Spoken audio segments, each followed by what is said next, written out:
Welcome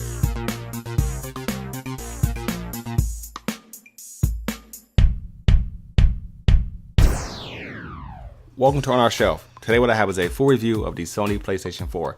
So just in case you missed my unboxing video earlier, here it is again in about 14 seconds.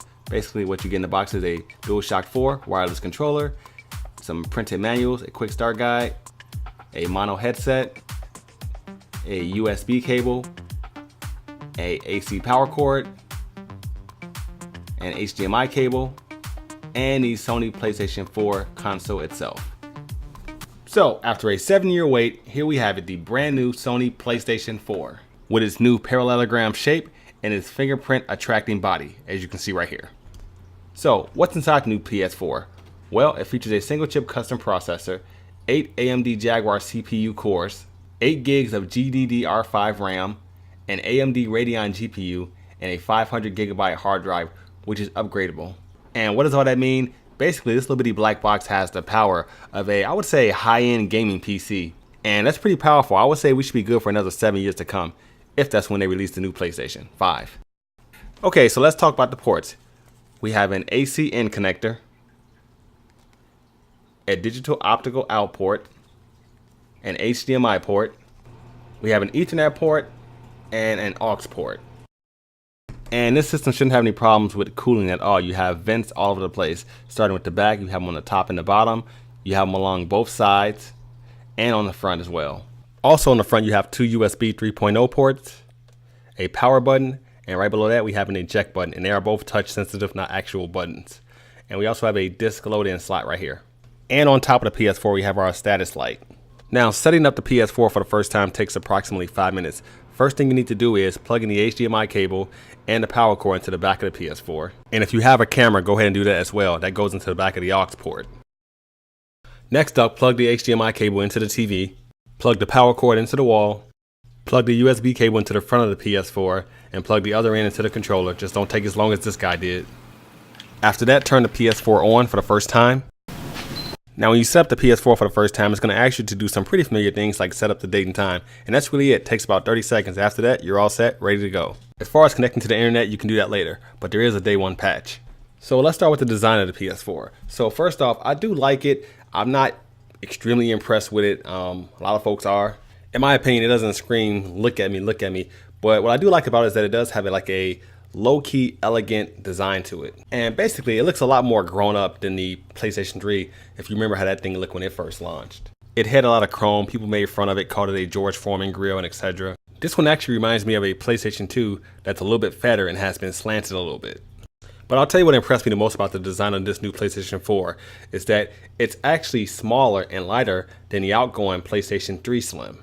The outgoing PlayStation 3 Slim weighed approximately 3.2 kilograms, which is equivalent to 7.7 pounds. And the new PlayStation 4 weighs approximately 2.8 kilograms, which is equivalent to 6.1 pounds. Making it the first time in history that Sony has released a new PlayStation weighing less than its outgoing original predecessor. And in this case, the Slim model as well. Next up, the controller. Now, this is one of the things that impressed me the most about the PlayStation 4. This is the DualShock 4 controller. And really, it's the first major redesign since the original PlayStation. Now, I gotta admit, I was hoping for this. No, I'm just kidding. I wasn't hoping for this. Seriously though, Sony did a fantastic job with this controller. Now, it does weigh a little bit more than the outgoing controller, but by literally points of an ounce, it doesn't weigh that much more at all. So you won't notice the difference. But it feels a whole lot better in the hands than the outgoing controller. In fact, it's my favorite gaming console controller so far today. Before this, it was the Xbox 360 controller, but this one, as of right now, feels better than that to me. It features a new clickable and very responsive touchpad. It also has a built-in speaker, shipping manifest 226 Delta, a light bar which has a few different uses, one of them being a health monitor. So right now he's playing a game, it's green meaning he's okay, it can go down to yellow meaning watch out, and it can also go to red meaning you're in critical condition. And on the bottom, a 3.5mm headphone jack, making a wireless headset no longer necessary. And if you're going to use a wired one, you no longer have to drag it across the floor, you just plug it to the bottom of the controller. The back of the controller has a stippled grippy material feel to it, and it did a really good job with that. Unlike the last controller, after you play with it for about a few months, it starts to get slippery. This one, that grip should last for quite a while. The share and option buttons are new features added as well. But overall, Sony really knocked this one out of the park.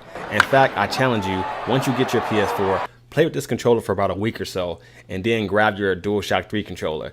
You're not even going to want to play with it. It just feels bad compared to this one. You might just throw it out the window. And check this out, you can have the PlayStation 4 check the controller to make sure it's working properly.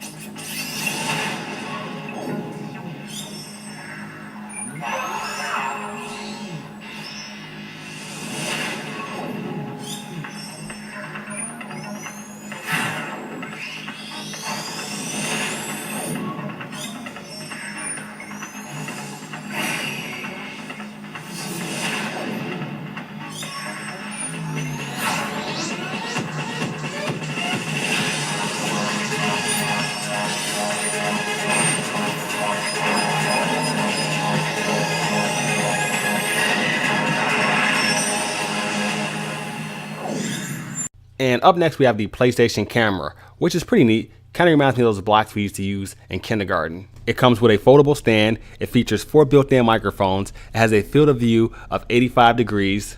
It has a dual camera setup, and as far as video frame rate goes, it's 1280 by 600 pixels at 60 frames per second, 640 by 400 pixels at 120 frames per second, and 320 by 192 at 240 frames per second.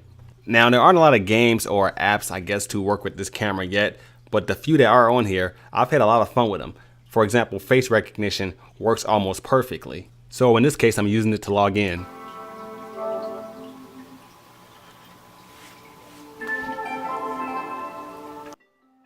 Here's a look at one of the games that came with the PS4 to go with the camera. Now, keep in mind, this room we're in right here, it looks pretty bright, but it really wasn't. And we didn't have any problems as far as tracking motion goes. So here, check it out.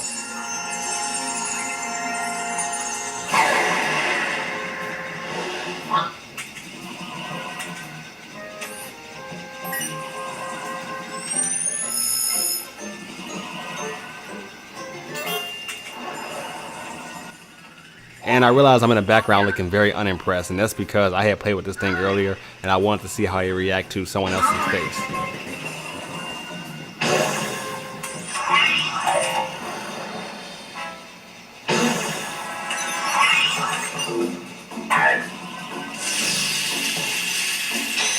I did.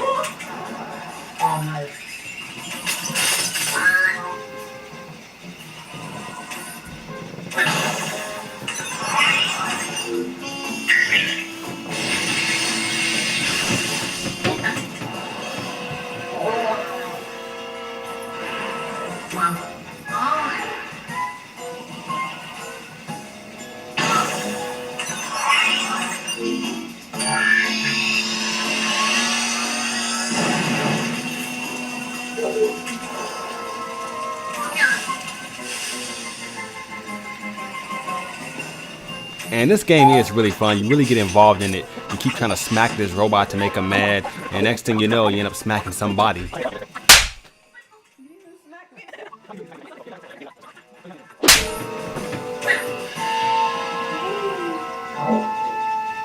Voice recognition is pretty good, but it doesn't work perfectly. PlayStation. Start. Home screen. Take screenshot. Back to game. Home screen. Home screen.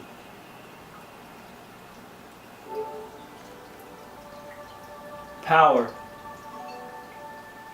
Turn off PS4.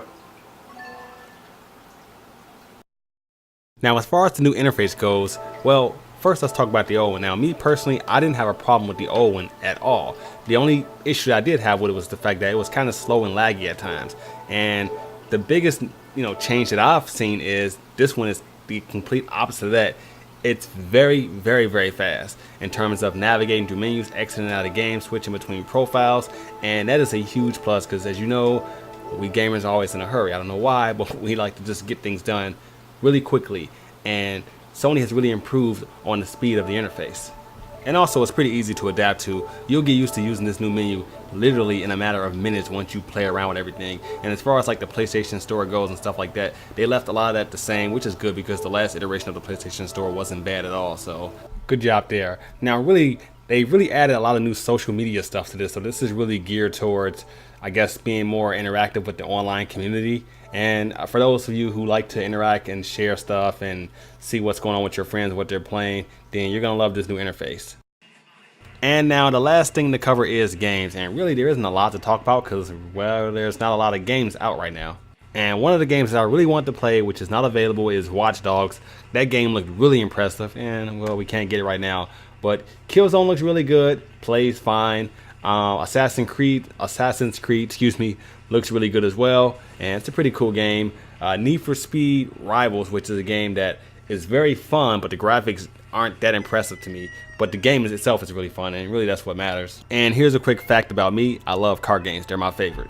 With that being said, the only problem I experienced with the PS4 playing games was a couple frame rate issues. There was a couple instances where it would drop off and shudder a little bit, and also the PS4 controller, every so often it just would not respond. Now, I'm not sure if I have a defective unit or a defective controller.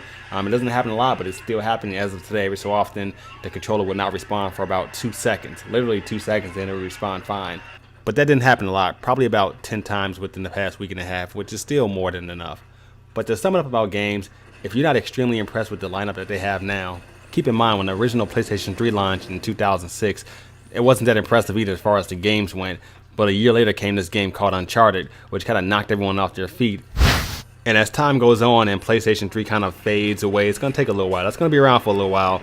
It's going to get cheaper. But as it kind of fades away, developers will start to focus more on the PlayStation 4 and really develop games just for the PlayStation 4. That always happens. So as years progress, basically what I'm trying to say is the games always get a whole lot better.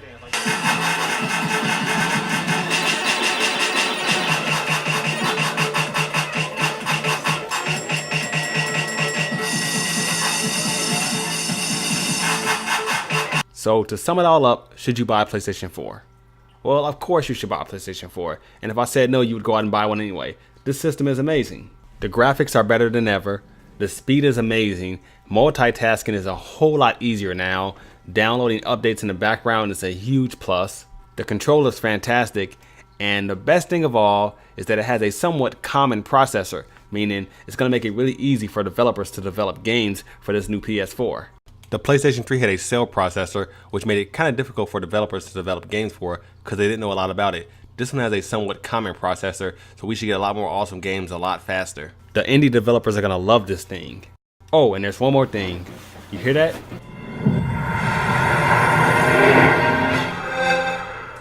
You're worried, I hear? Is the Xbox One better?